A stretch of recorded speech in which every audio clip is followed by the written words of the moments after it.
Hey, it's Mike with the Lazy Dogs Club, and me and Beagle are going to be training my friend Lewis, who's sitting to my side here, how to play Riddles of the Rockies. So, Lewis, here's how it works. First of all, these are the Rocky Mountains, or at least the Northern Rocky Mountains. You'll probably take this character, I'll probably take this character, because it's a two-player competitive game. The aim of the game is to find an ultimate treasure that is hidden somewhere on this board. And you do that using the final riddle deck. But before you can get to that final riddle, you need to collect you need to collect at least two of these four different types of treasures that you can find. So we have black obsidian, we have green emerald, we have gold, and then over here we've got our stones, our emerald stones.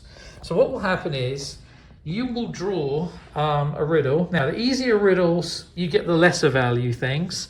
The harder riddles, you're more likely to find keys. Here's our keys down here, and the gold and the higher value things.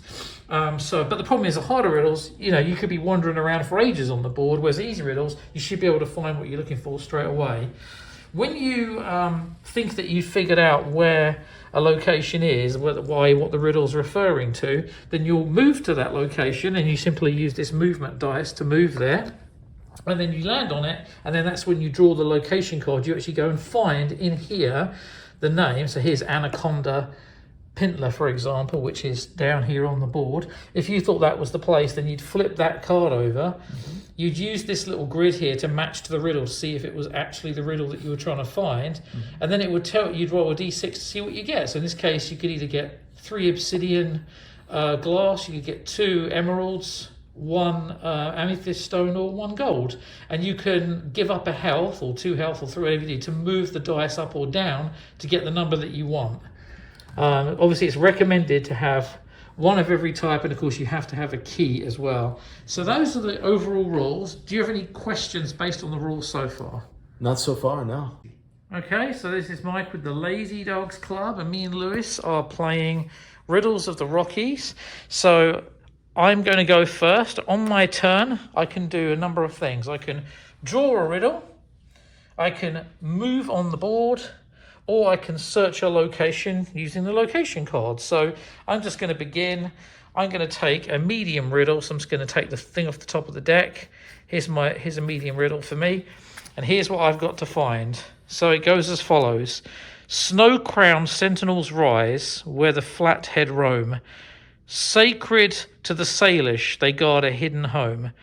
Monastic in silence, their spires appear to pray. These are the Montana peaks watching the valley way. So I know it's going to be some sort of a mountain, so I'm going to take my time to have a think about what that could be. And that's my go over. Lewis, what would you like to do? I think I'll take a medium riddle as well. Okay. My handwriting is bad, so I'm going to read them for you. Of course. So Lewis's riddle is as follows. A piece of copper, a place of coils, where it's carved granite through miners' toils, between Canyon Ferry and Gospel's Hump. Charles and Katie gave the peaks their bump.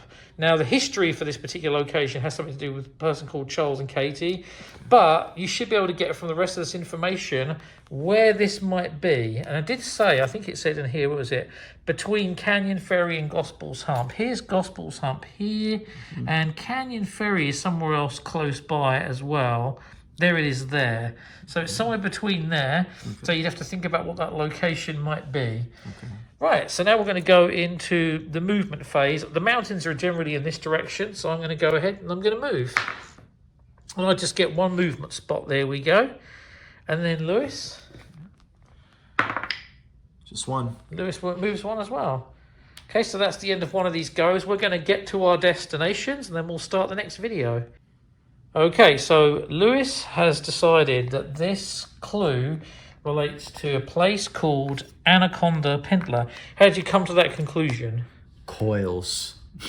Also, probably Copperhead as well. That too. So now what Lewis needs to do is take the location deck and find Anaconda, which I actually think is the first one because it begins with A. And then what Lewis will do is he'll flip that card over. He'll place it on the table next to his riddle. He'll take the riddle and flip that over. And then he'll see if the two things join up. Hey. So you want to take that and put that underneath that. Okay. And do we have a join up? We do. So now you get to roll a d6 to see what you get. 3. So you get a 3, so you can either take 3 of those black obsidians, or you can take some of your health, which you haven't lost any yet, trade one of them for a number, or 2 of them for 2 numbers if you want to get anything else. I'll just take 3. Okay, so that's the end of Lewis's go. Okay, so the next thing Lewis will do is on Anaconda Pintler, since he chose the obsidians, he'll just do a little obsidian square there to mark where it was found. Eventually this board will get covered in all of the different little icons, unless someone decides to make a break and go for the final riddle, which you can do with 1 key and 2 of these different types.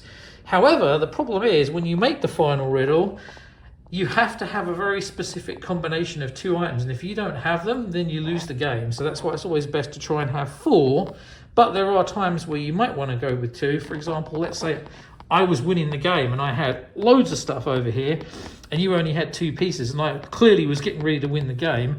You could just try and use the 2 pieces of treasure that you've got. Okay, I've arrived at the Mission Mountains, so I'm going to go ahead and find that in this deck of cards here. I number them only so that, because they're all in alphabetical order, but I number them so that when you pack everything away, you can make sure that everything's in order again. Here, and there we go, we've got a nice match. So I will roll the dice. What's an option? So I can go all the way up to a gold. If you want to get a key, Lewis, unfortunately, you have to buy one, or, and I will upgrade, I'll take 1 health away. I'll give up 1 health, and I'm going to upgrade that to 2 emeralds. So I will take 2 emeralds from here, stick them on my board here, and then if you grab me the green pen, we will go ahead and we will draw a little emerald shape on here. There we go. So that's what that looks like. Okay, so I almost have everything. I forgot to put the keys on, so let me quickly grab those. So both Lewis and I are at a point now where we have keys, and he is missing a pink gemstone and I'm missing a gold, but Lewis has decided he's just going to go for it because I'm getting close. So what Lewis will do is he will draw a final riddle, and here's what the final riddle says, and you only get 1 shot solving this. It says, begin where cold, bright rivers pour. Seek the midpoint of northern gold and southern gem. And I can't do that because I don't have any gold, but Lewis does have a gold and a gem, so Lewis can win the game and I can't. So Lewis is going to have to find the midpoint between the most northerly gold point and the most southerly gem point. So here's the most northerly gold, and I think that's the most southerly gem. Is that right? So that means that this is where Lewis has to go to win the game. Now I can continue. I can continue struggling in the background and trying to find gold, but I've got to mess around with that while Lewis can march straight down to the final spot and win the game.